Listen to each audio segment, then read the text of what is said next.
ശബരിമലയുമായി ബന്ധപ്പെട്ട് വരുന്ന വാർത്തകൾ ശരിയാണെങ്കിൽ വിഗ്രഹം പോലും അടിച്ചു മാറ്റിയിരിക്കാനുള്ള സാധ്യതയല്ലേ കാണുന്നത്? അതും ഇനി അന്വേഷിക്കണമല്ലോ. അല്ല, അടിമുടി ശബരിമലയിൽ സംശയിക്കേണ്ടതായ ഒരുപാട് കാര്യങ്ങളുണ്ട്. അയ്യപ്പനെ അല്ല സംശയം, വിശ്വാസികളുടെ മേലെയും ചോദ്യം ചെയ്യുന്നില്ല. ലക്ഷക്കണക്കിന് വിശ്വാസികൾ എത്തുന്ന ശബരിമല സന്നിധാനത്തിലെ ബാഹ്യമായി നമ്മൾ കാണുന്ന ഈ സ്വർണം പൊതിഞ്ഞ ഇടങ്ങളൊക്കെ ചോർച്ച സംഭവിച്ചിരിക്കുകയാണ്, ചെമ്പായി മാറിയിരിക്കുകയാണ്. അതായത് വിജയമല്യ കൊടുത്ത ശബരിമല മേൽക്കൂര, അതുപോലെ തന്നെ 18-ാം പടി സ്വർണത്തിൽ അത് പൊതിഞ്ഞു, അത് മുഴുവൻ അതിനകത്ത് ഉപയോഗിച്ചിട്ടുണ്ടോ എന്ന് സംശയമുണ്ട്.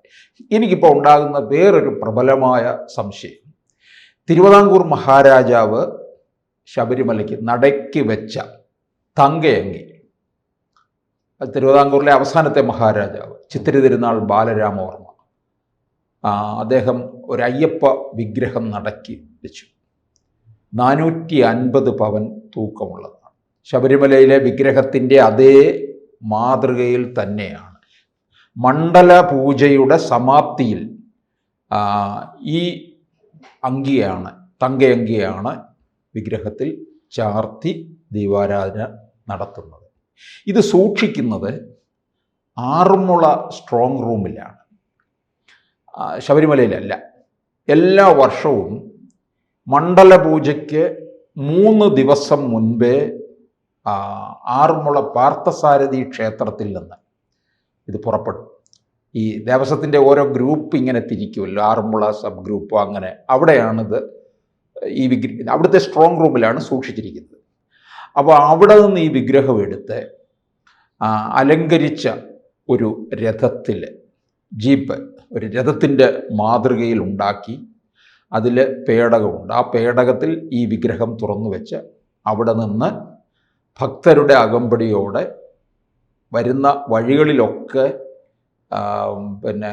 ഭക്തരുടെ സ്വീകരണവും ഏറ്റുവാങ്ങി ശരണം വിളിയുടെ അകമ്പടിയോടുകൂടി പമ്പയിലെത്തിക്കും.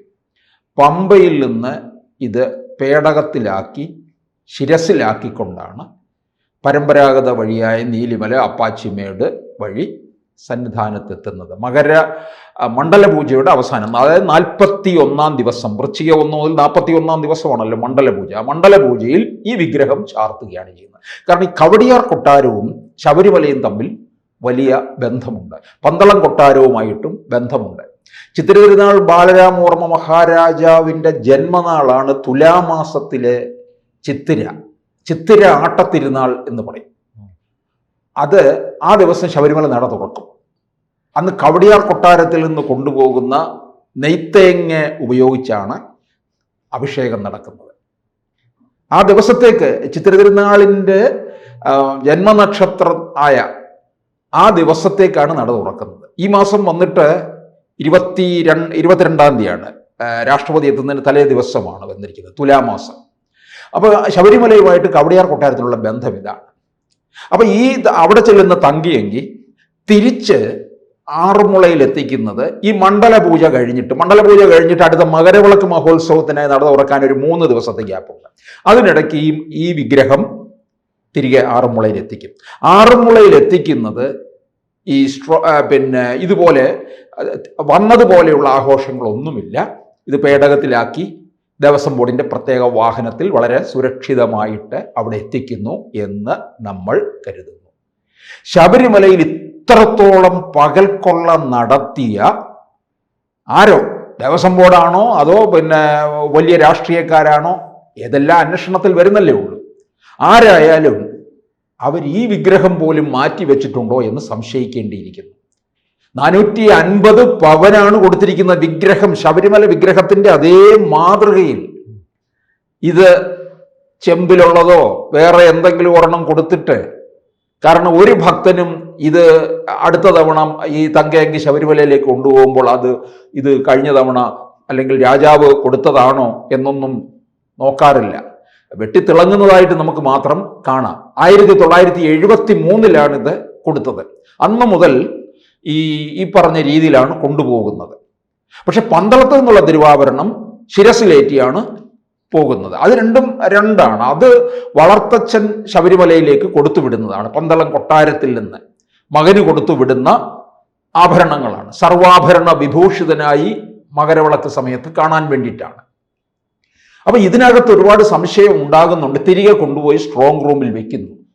ശബരിമലയിൽ ഇത്രയും കാര്യങ്ങൾ ചെയ്യാമെന്നുണ്ടെങ്കിൽ ഈ ദ്വാരപാലകരുടെ പാളികൾ വിജയമല്യ കൊടുത്ത് പൂശിയ ആ സ്വർണം അതിൽ നിന്ന് മാറ്റി അയ്യപ്പനെ അവിടെ നടയടയ്ക്കുന്ന സമയത്ത് യോഗദണ്ഡും അതുപോലെ രുദ്രാക്ഷ മാലയും വരെ 1-2 തവണ എടുത്ത് പുറത്ത് കൊണ്ടുപോയില്ലേ ഇവര്. ഇത് ശരിക്കും പറഞ്ഞാൽ ഇതൊന്നും പുറത്തു കൊണ്ടുപോകാൻ പാടില്ല. അല്ല, അവിടുത്തെ ഈ അധികൃതരെല്ലാം അപ്പോൾ ഇത് അവരുടെ കൺമുന്നിലല്ലേ ഇത് നടക്കുന്നത്? ആണ്. ഇത് ഒരുപാട് പേരുടെ ഇത് സംഘടിതമായി കൊള്ളയടിച്ചതല്ലേ. ഒരാൾക്ക് മാത്രമായിട്ട് അങ്ങനെ ആയിരുന്നുവെങ്കിൽ ഒരാളോ 2 പേരോ മാത്രം ചേർന്നത് ചെയ്യുകയായിരുന്നെങ്കിൽ നേരത്തെ തന്നെ ഇത് പുറത്തിറങ്ങിയനല്ലോ. ഇത് സംഘടിതമായിട്ടാണ് ചെയ്യുന്നത്.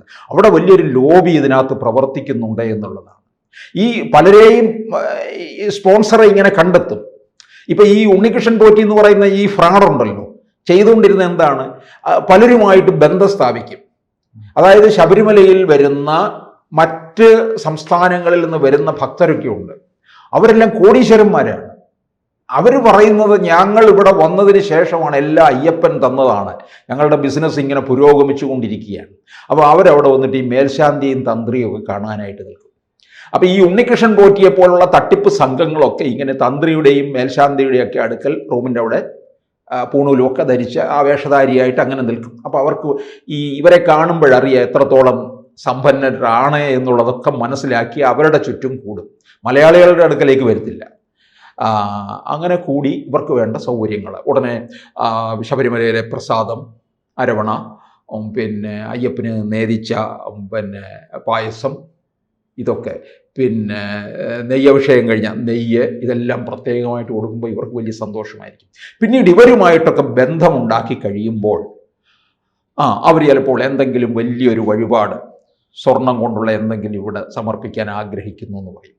അപ്പം ഇതിൻ്റെ ഒരു ഇടനിലക്കാരനായിട്ട് ഈ ഉണ്ണികൃഷ്ണൻ പോറ്റിയെ പോലുള്ള നമ്പർ ആരുടെ ഇടനിലക്കാരനാണ്? ദേവസ്വം ബോർഡാണ്? പിന്നീട് ഇത് എനിക്കിപ്പോൾ ഒരു 10 കിലോ സ്വർണം അയ്യപ്പൻ്റെ അവിടെ നടക്കൽ സമർപ്പിക്കണമെന്നുണ്ടെങ്കിൽ കൊണ്ടുപോയി കാണിക്കപ്പെട്ടിയിൽ ഇടുക, അല്ല അവിടെ എന്തെങ്കിലും ചെയ്യണമെന്നുണ്ടെങ്കിൽ അത് ദേവസ്വം ബോർഡുമായിട്ട് പിന്നീട് അതിൻ്റെ ചില ലീഗൽ കാര്യങ്ങളെല്ലാം ചർച്ച ചെയ്യണം. അപ്പോൾ ഈ ഉണ്ണികൃഷ്ണൻ പോറ്റിക്ക് ദേവസ്വം ബോർഡിലുള്ളവരുമായിട്ട് പിന്നീട് ബന്ധപ്പെടുത്തണം. അപ്പോൾ ഇതിനിടയ്ക്ക് നിൽക്കുകയാണ്. ഇപ്പോൾ ഗുരുവായൂർ അമ്പലത്തിൽ നമുക്കൊരു ആനയെ നടക്കി വെക്കണം എന്നുണ്ടെങ്കിൽ അങ്ങോട്ട് കൊണ്ടുപോയി ആനയെ നടക്കി അഴിച്ചു വിടുകയല്ലോ. അതിൻ്റെ ചില പ്രൊസീജിയറുണ്ട്. അതിൻ്റെ നിയമപരമായ കാര്യങ്ങളെല്ലാം പേപ്പർ ഒപ്പിട്ട് കഴിഞ്ഞതിന് ശേഷമേ അത് പറ്റുകയുള്ളൂ. ഇപ്പം നമുക്കല്ലാതെ എന്തെങ്കിലും വലിയ ഇപ്പോൾ സ്വർണ്ണമാണെന്ന് പറഞ്ഞാലും കാണിക്കപ്പെട്ടിയിൽ ഇട്ടിട്ട് പോകാം. അതല്ല, അതിപ്പോൾ വിജയമല്യ 30 കിലോയിലധികം സ്വർണ്ണമല്ലേ ഈ മേൽക്കൂരയ്ക്ക് വേണ്ടി കൊടുത്തത്.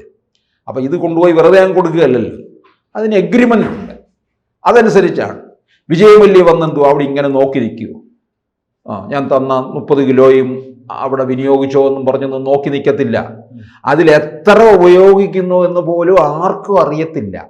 അപ്പോൾ അതിനകത്താണ് ഈ ഉണ്ണികൃഷ്ണൻ പോറ്റിയുമായിട്ട് ബന്ധപ്പെടുത്തിയിട്ടുള്ള ഈ ദേവസ്വം ബോർഡിലെ ഉന്നതന്മാരും പിന്നെ മറ്റ് പരിവാരങ്ങളൊക്കെ ഒരുപാടുണ്ടെന്ന്. അയ്യപ്പൻ്റെ പരിവാരമൂർത്തികൾ എന്ന് പറയുന്നത് പോലെ ഇവിടെ അല്ലാതെ കുറേ പരിവാരമൂർത്തികൾ ഇങ്ങനെ കിടന്ന് തിളങ്ങുകയാണ് അവിടെ. അങ്ങനെ അവിടുന്ന് എടുത്ത് തിന്നു കൊഴുത്ത ഈ അമ്പലക്കാളകളെ പോലെ നടക്കുന്നതിൽ ഒരുത്തനാണ് ഈ ഉണ്ണികൃഷ്ണൻ പോറ്റി എന്ന് പറയുന്നവൻ. അപ്പോൾ അത് നമുക്ക് അതുകൊണ്ടാണ് സംശയിക്കേണ്ടത്. ആറന്മുളയിൽ നിന്ന് കവടിയാർ കൊട്ടാരത്തിൽ നിന്ന് കൊടുത്ത ഈ തങ്ക അങ്കി ഇപ്പോൾ ആറന്മുളയിൽ ഇരിക്കുന്നത് ഒറിജിനലാണോ എന്നറിയേണ്ടിയിരിക്കുന്നു. കാരണം അതിന് എനിക്ക് തോന്നുന്നത് കവടിയാർ കൊട്ടാരം തന്നെ ഇടപെടണം. അവർ സമർപ്പിച്ചതല്ലേ, ആ സമർപ്പിച്ച വിഗ്രഹത്തിന് അത് ശബരിമലയിൽ നിന്ന് എത്രത്തോളം തട്ടിപ്പും വെട്ടിപ്പും നടക്കുന്ന കഥകൾ പുറത്തു വരുന്ന സാഹചര്യത്തിൽ ഞങ്ങൾ കൊടുത്ത ഈ തങ്കയങ്കി ഇപ്പോൾ ഇരിക്കുന്നത് ഒറിജിനലാണോ, അതുതന്നെ ആണോ എന്ന് ഞങ്ങൾക്കൊന്ന് പരിശോധിക്കണം എന്ന് കൊട്ടാരം ആവശ്യപ്പെട്ടു കഴിഞ്ഞാൽ ചെയ്തു കൊടുത്തേ പറ്റുകയുള്ളൂ എന്നുള്ളതാണ്. കാരണം ഇത്രയും ചെയ്ത സ്ഥിതിക്ക് ഇത് കൊണ്ടുപോകാനും അവർ മടിക്കില്ല എന്നുള്ളതാണ്. കൂടുതൽ വാർത്തകളും വിശേഷങ്ങളും നിങ്ങളിലേക്ക് എത്താൻ ABC മലയാളം സബ്സ്ക്രൈബ് ചെയ്യുക. ബെൽബട്ടനും അമർത്തുക.